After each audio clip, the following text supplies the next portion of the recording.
Okay, let's dive right into this really fascinating source material you've shared with us. It's framed around Chinese IT keywords, but it really opens up this whole vibrant world of ACGN culture. Yeah, absolutely. And what jumps out immediately from this material is that ACGN, anime, comic, game, and novel, it's just not some small niche thing anymore. Right. For most young people in China, especially that post-95 generation is about to, it's basically mainstream culture now.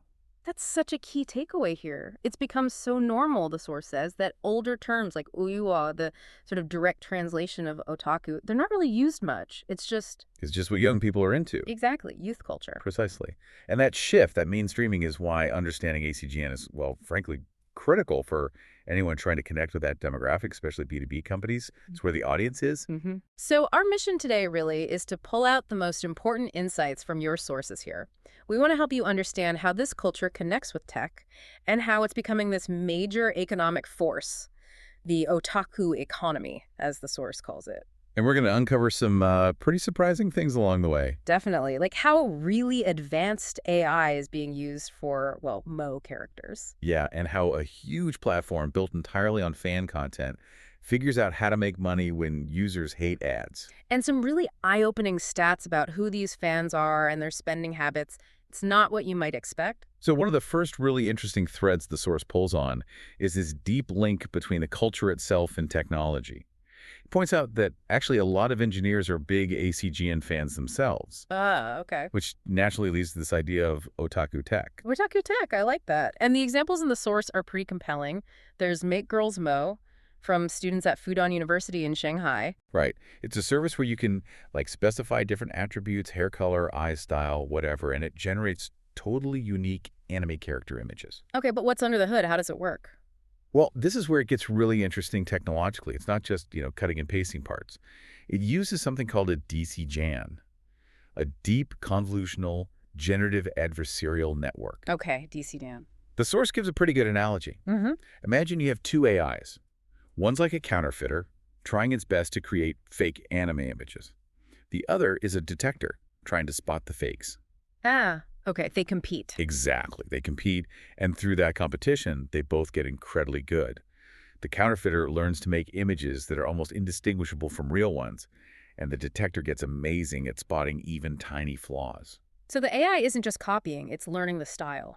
It understands how eyes, hair, expressions, all those elements work together in anime art. Precisely. It learns the underlying patterns, the structure, the aesthetic. Then it can recombine and generate novel images that still feel completely authentic to that style. And then there's this other example. The source mentions a video that apparently really shocked the Chinese otaku community. It was a dance video featuring a character, Zhao Yu, from a webcomic called Non-Human Tales. Right, I saw that described. The source really played up how impressive it looked, the sharp dance moves, but also the physics, like how the skirt moved, the hair, even the character's ears. It sounded incredibly realistic. Yeah, the realism was key. The fluid movement, the texture of the materials. It looked like high-end animation. So what was a shock? The shock was how it was made. The core dance movements weren't animated by hand or even traditional motion capture. They were generated by an AI. Get out, really? Yep, a system called PhantomNet, developed by a Beijing company, Qiyi Technology. It was trained on huge amounts of human dance data. Okay, wait, so the AI generated the dance? To generate the dance movements, and then separately, they applied really sophisticated physics simulations on top of that to get the realistic movement of the clothes, hair, and everything else. That's pretty advanced. AI creating hyper-realistic dance for a cute anime character. What does that signal about investment in this space? It signals serious investment and, frankly, world-leading tech application. This isn't just some side project. It's high-level AI being deployed directly for ACGN content. It really underscores how intertwined technology and this culture have become in China. And that tech foundation is crucial for understanding the next big piece, right? How ACGN moved from just culture to actual business. And the Bilibili story seems absolutely central to that. Absolutely. To really get it, the source gives us a bit of history. Japanese anime started filtering into China back in the 80s. China's own animation industry had been, disrupted during the Cultural Revolution, leaving a gap. Okay. Then China opened up more in '93, and almost immediately the internet arrived. This led to a flood of Japanese content, often shared illegally, but it created that first wave of Chinese otaku. And some key people emerged from that first wave, didn't they? Like Chen Rui, who'd later become Bilibili's CEO, and the founder, Shu Yu. Exactly. In those early days online, a site called Axon, or AG, was dominant. It was huge for sharing anime, and it popularized Danmu. Ah, the bullet comments, those things that fly across the screen. Yeah, it makes it feel like a shared viewing experience. But Axon had problems. It was run by volunteers. It lacked resources. The servers were notoriously unstable. So an opportunity. A big one, which Zhuji seized.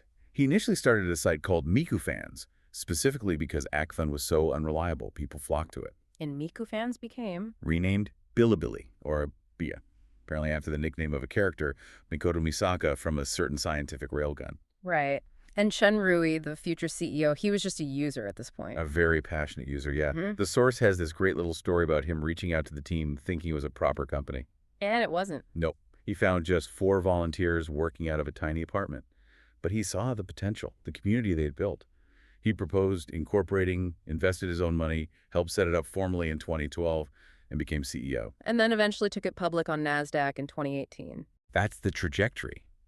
So Bilibili really embodies this shift, doesn't it? Chinese otaku culture, trying to move from purely grassroots, maybe legally gray online sharing, to finding a way to be sustainable, professional, and, well, make money. And that has been the massive challenge. Monetization. Because remember, so much of the content on Bilibili is user-generated.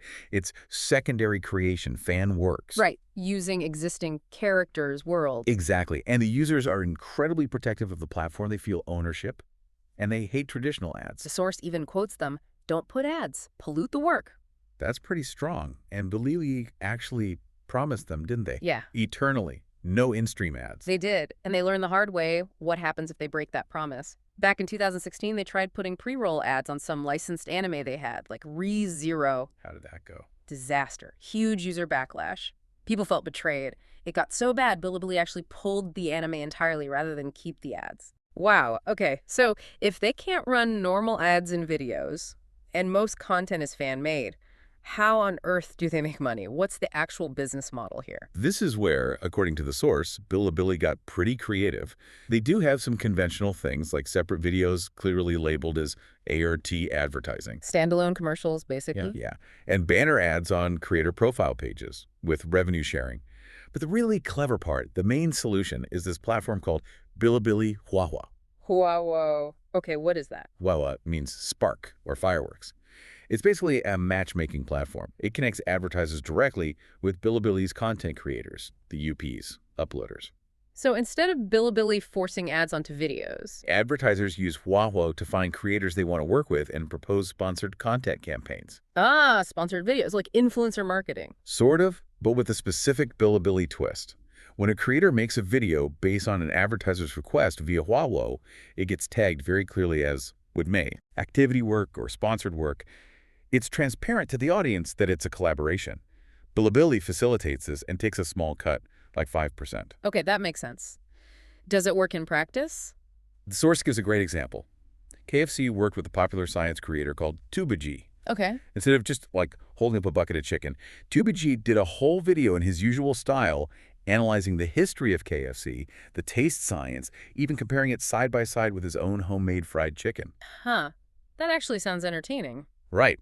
It requires genuine effort from the brand of the creator to make something authentic that fits the creator's channel and what their audience expects. It's not just a generic ad spot dropped in. So it feels less intrusive, more like content the audience might actually want to watch. Exactly. And users seem to accept it, even support it. The source mentions this idea of feeding the UP. People understand creators need to earn money, and this feels like a fair way. It relies on transparency, that D-tag, and real collaboration. And you get the sense Bilibili isn't just ruthlessly maximizing profit here. It's more about... Yeah, the source suggests it feels more driven by finding enough revenue to keep the platform going, serve the community, and honor that original no-intrusive ads promise rather than squeezing every last yuan out. Interesting. Okay, let's shift focus a bit to the audience itself and this whole secondary creation business structure. The demographics you mentioned earlier, they really do challenge stereotypes. More women than men among ACGN fans in China? Yeah, according to the data in your source, that's the case, which is quite different from the typical image, maybe from Japan. And cosplay is apparently super mainstream too, not just at conventions, but sort of soft cosplay elements integrated into everyday fashion or social media posts. Fascinating. And the age thing, too. Mostly 20s, yes, but a quarter in their Right, 30s. over 70% in their 20s, but yeah, 25% in their 30s.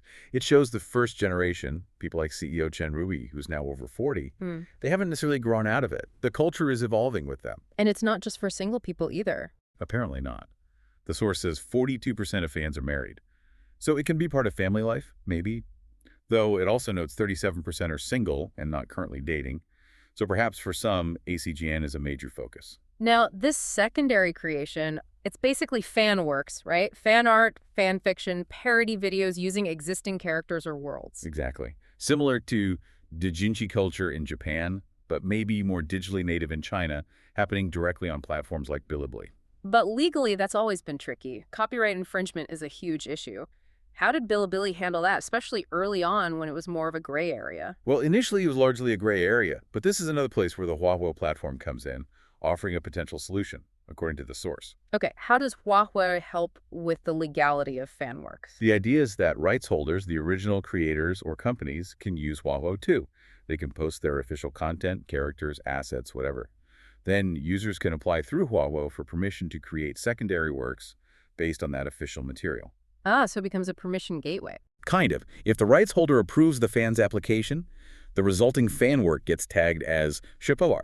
The same tag used for sponsored content. Yes, but here it signifies that the work, while fan-made, has been created with some level of permission or blessing from the original rights holder, channeled via Huawei.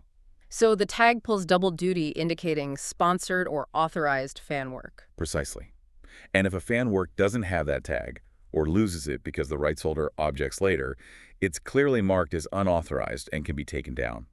It simplifies things hugely for individual fans trying to navigate copyright. And do rights holders actually like this? Do they participate? Some do, yeah. The source mentions that drink company, Mixue Bincheng, they apparently embraced fan works created via Huawei because it generated massive free buzz and marketing for them. Makes sense. What kind of stuff are people making fan works about? Is it mostly Japanese anime and manga? Looking at the source material for these secondary creations, Japan is still dominant for anime and manga inspiration. Yeah, about 49%.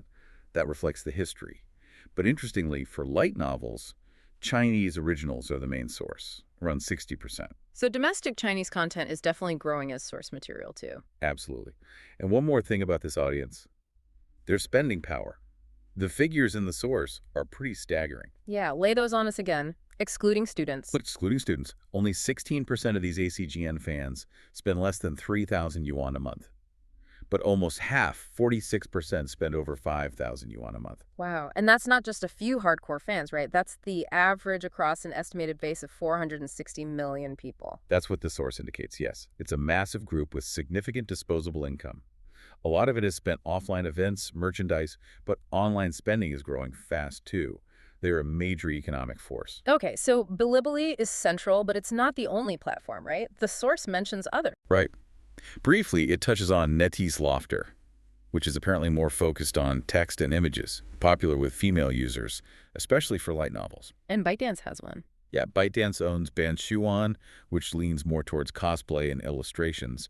And then there's Shiwei mainly for light novels, known for interactive fiction elements. So different platforms carving out their own niches. Are they copying Bilibili's model? The source suggests they're definitely watching Bilibili, especially how it's trying to handle the business side, the community management, the secondary creation puzzle. Yeah. But there's also wider industry tension. Yeah, the conflict mentioned between Tencent and others. Exactly, specifically around Tencent's IP Soulland. They clashed with platforms like Bilibili, Douyin, Kuaishou over secondary creation, especially things called fast videos like short summaries or clips. So what's the core disagreement there? It really boils down to, is secondary creation a valuable activity that promotes the original IP and engages fans, which seems to be more the ByteDance perspective, or is it primarily copyright infringement that devalues the original, perhaps closer to Tencent's stance? Is there nuance? Yeah, the source points out that even fans make a distinction.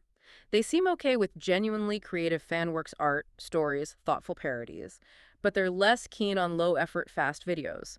that just quickly summarize or rip content. Which brings us back to Bilibili Huawei again, doesn't it? As a potential middle ground. Potentially, yeah. By letting rights holders choose to engage with and authorize secondary creation via WAWO, it offers a way to legitimize the creative stuff while still managing outright infringement.